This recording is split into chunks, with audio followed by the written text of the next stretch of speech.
Hello, traveler. Welcome to TravelAssistente.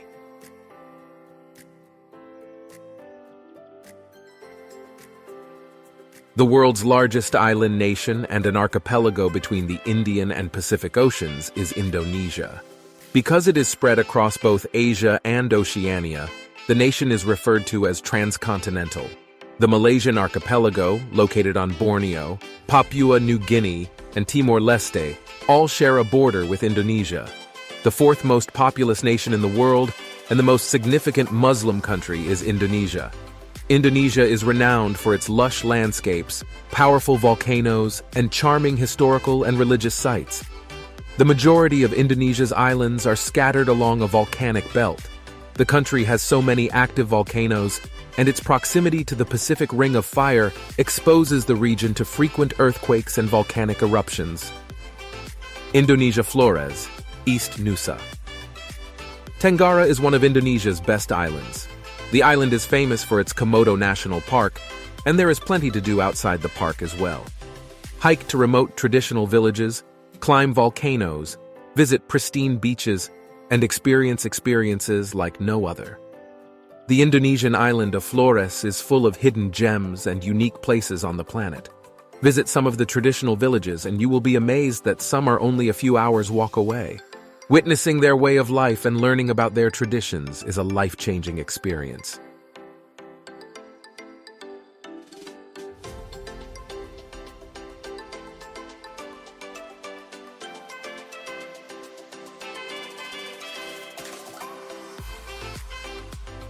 One of the few places on Earth where you can see Komodo dragons, the largest lizards in the world, in their natural habitat, is Komodo Island.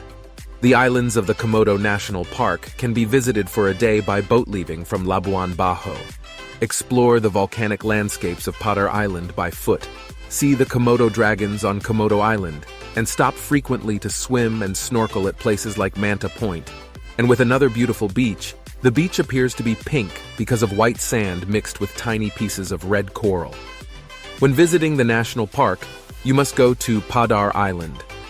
The Komodo dragon lives there along with Rinca Island, which is the national park's second largest island.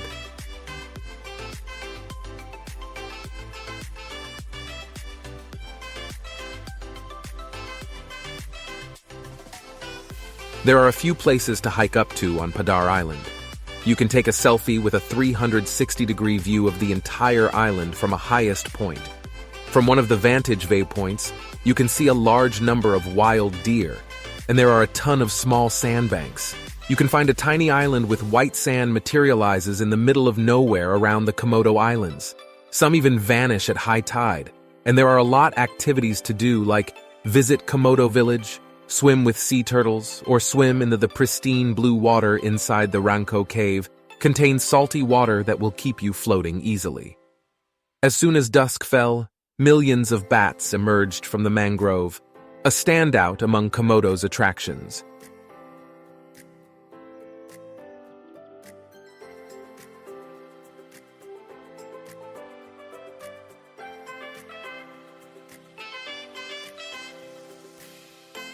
Rebo is the Manggarai people's traditional and ancestral village, and it can be reached after a 10 kilometers hike through a lush forest. Traditional thatched huts with 5 levels can be found throughout the village. You absolutely must go on the hike. As you travel, you'll see expansive views, swimming accessible waterfalls, and perhaps a few rare birds. When you arrive in the village, you'll be greeted with a customary welcome ceremony and get to see how the locals live their daily lives. Spend the night there and rise early the next morning to take in the breathtaking scenery. Booking a tour from Labuan Bajo would be the most convenient way to arrange a trip to Rebo. It's possible to do it without using an agency, but it's not simple. You must travel to Deng in order to find and hire a local guide. Be aware that it is not a simple hike. You must be in good physical condition, or be ready to endure pain. The experience won't be as comfortable as a hotel stay, so keep that in mind if you decide to stay the night. You shouldn't be surprised by how basic everything is. You won't even get a private room, or a hot shower, or a comfortable mattress.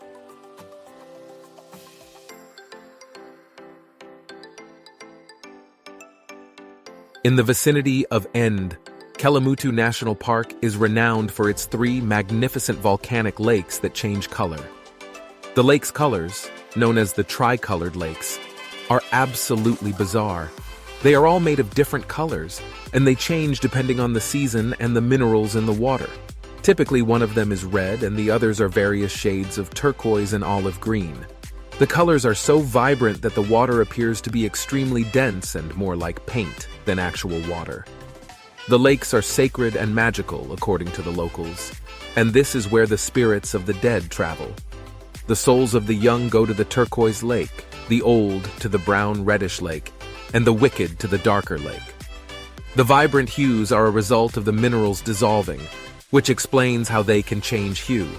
Rain has an effect as well. It speeds up the dissolution process. The sun and clouds will produce an incredible atmosphere, and the craters surrounding the lake will resemble the moon. Dawn is the best time to visit the park.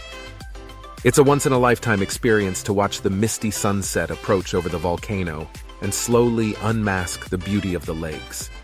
The town of Moni is the closest place to stay. Most people make arrangements for a driver to arrive at the summit of Mount Kelimutu at sunrise around 4 a.m. The hike from the parking lot to the top takes about 20 minutes. Then you can take a hike through villages and paddy fields to get back to your hotel. Ask your hotel for a map or download maps. For me, Google Maps does not show the route.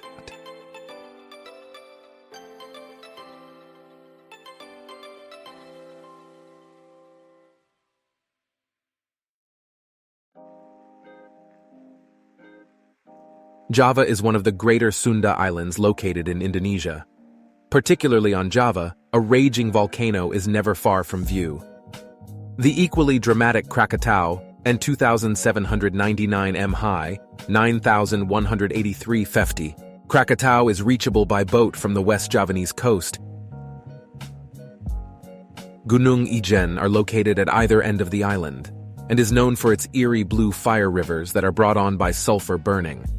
Tangkuban Perahu volcanic crater, at 2,084 m, 6,837 feet, is reachable by car from Bandung City for those who are less physically fit or with limited mobility. The most secure way to climb these active volcanoes is with a knowledgeable guide or as part of an organized tour. The dry season, which lasts from June to October, is the best time to visit Java. Even though August is the busiest month for tourists, Java isn't particularly crowded at the major attractions because of this. The weather is ideal in August. Subscribe if you are a traveler. You can check out the Rainbow Village, centrally located in Malang City, the outcome of a university project to encourage more tourism to the underdeveloped area and slums of Malang, East Java. The Brants River separates the two parts of the Rainbow Village in Malang, one of the world's most vibrant tourist destinations. You can occasionally see lovely paintings, murals, and art installations, in addition to the brightly colored sections that are beautifully decorated in each one. As soon as you step inside this village, you will be amazed by its beauty. Everything around you will be colorful along the way.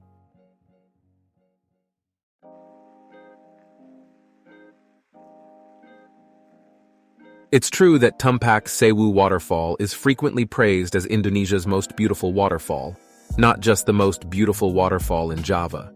We frequently question whether Instagram-worthy locations will actually live up to their expectations when we visit them. This particular one does. When the clouds are gone, this waterfall's famed background view of the volcano can be seen.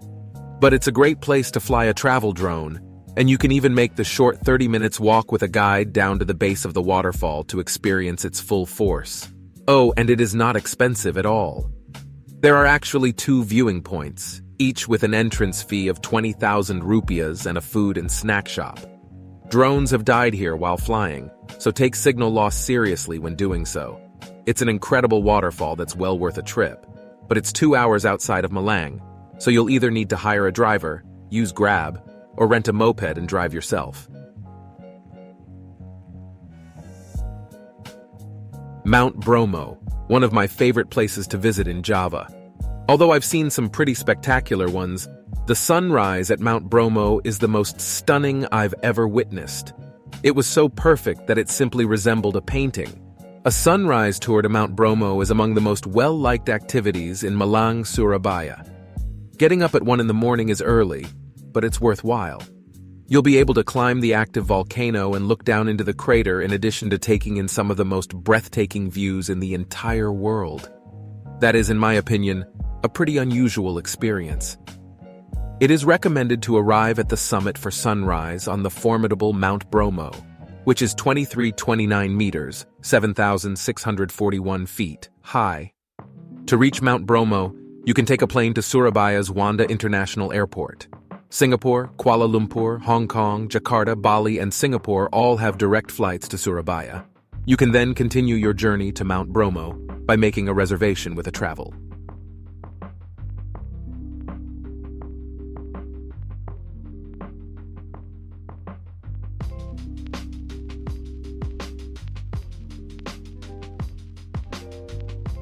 A growing number of people are interested in admiring Borobudur's grandeur at sunrise, in addition to its beauty and glory during the day.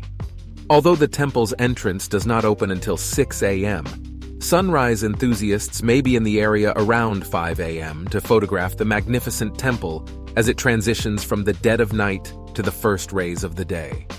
The platform, the statues, stupas, and carvings all become breathtaking as the lights gradually reveal each area of the temple. A 1-hour drive from Yogyakarta, this UNESCO World Heritage Site is situated about 40 kilometers to the northwest of Yogyakarta. The appeal of Borobudur, which was built in the 8th and 9th centuries during the rule of the Syailendra dynasty, is found in its distinctive architectural style. Measuring 123 x 123 meters, it covers a sizable area. 72 stupas with a statue of the Buddha each surround the platforms. The Samudraraksa Ship Museum, Museum Kapal Samudraraksa, the Museum Muri, and the Borobudur Museum are the 3 nearby museums that are worth visiting. Every day until 5 o'clock, these museums are all open. When you get there, Manggut Bayong, red-tail catfish, is a delicacy that foodies must try. The UNESCO has designated Prambanan as a World Heritage Site. Located off the Solo Road, 30 minutes from Yogyakarta, in a picturesque plain surrounded by rice fields and villages. This magnificent Hindu temple, one of Southeast Asia's most extraordinary religious complexes, shares some similarities with the Angkor Wat Temple in Cambodia.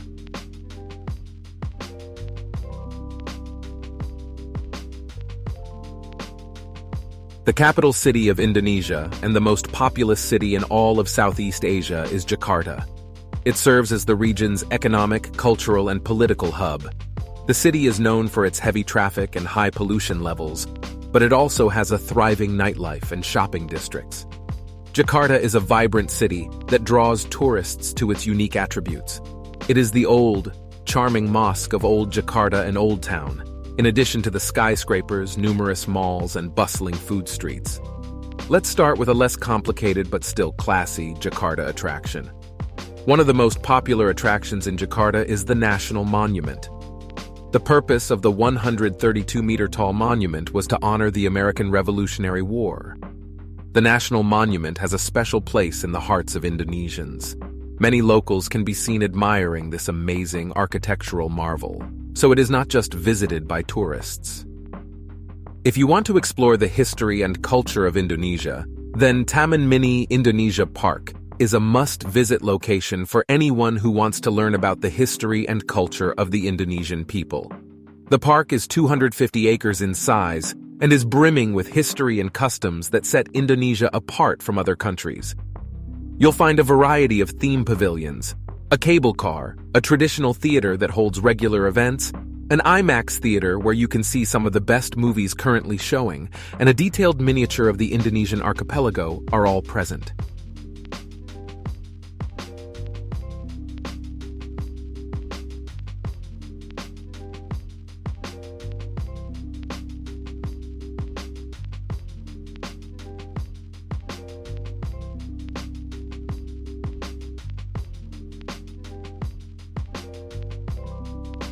If you're looking for a place to buy some handicrafts as souvenirs, Jalan Surabaya Antique Market, a center for all things antique, is the best place to be if you're looking to buy some handicrafts as gifts for family and friends back home.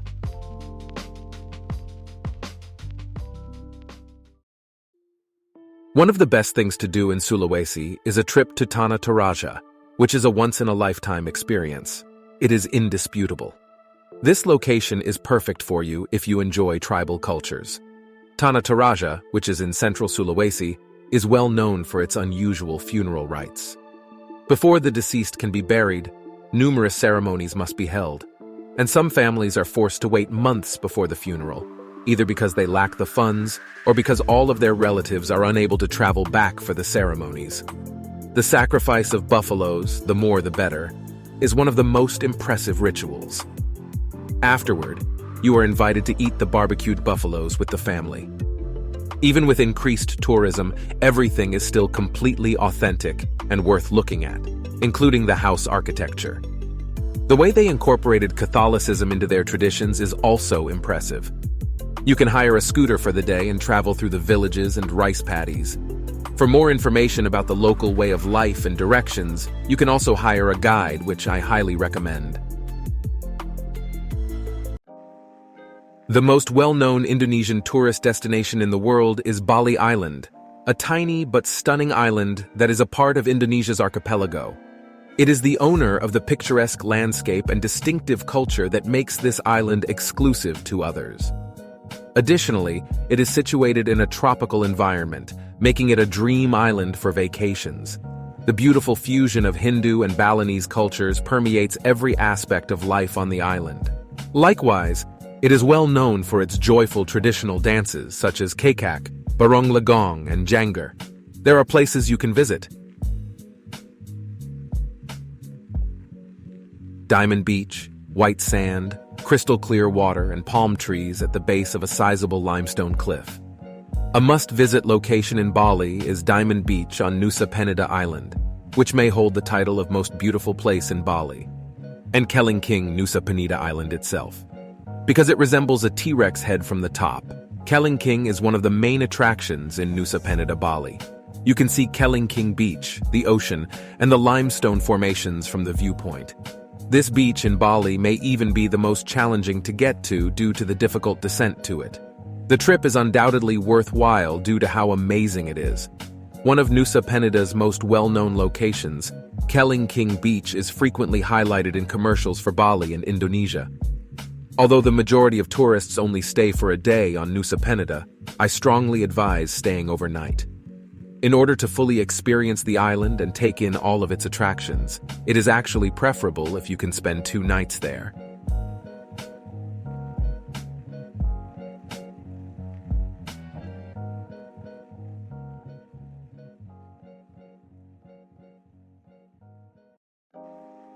Learn about all the top things to do in Munduk. As it is farther north in Bali, Munduk has a more foggy and rainy climate, which makes it greener than areas close to the coast. You can go to take a photo at the Handara Gate Bali, or visit the famous Munduk Water Temple.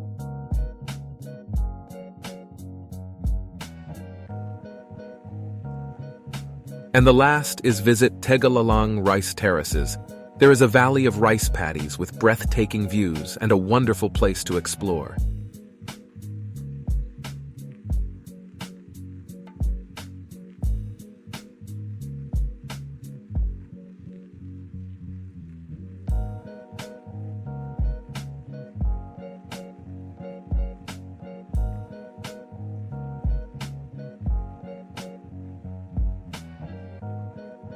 That's it, guys. Hope you enjoy the video and subscribe.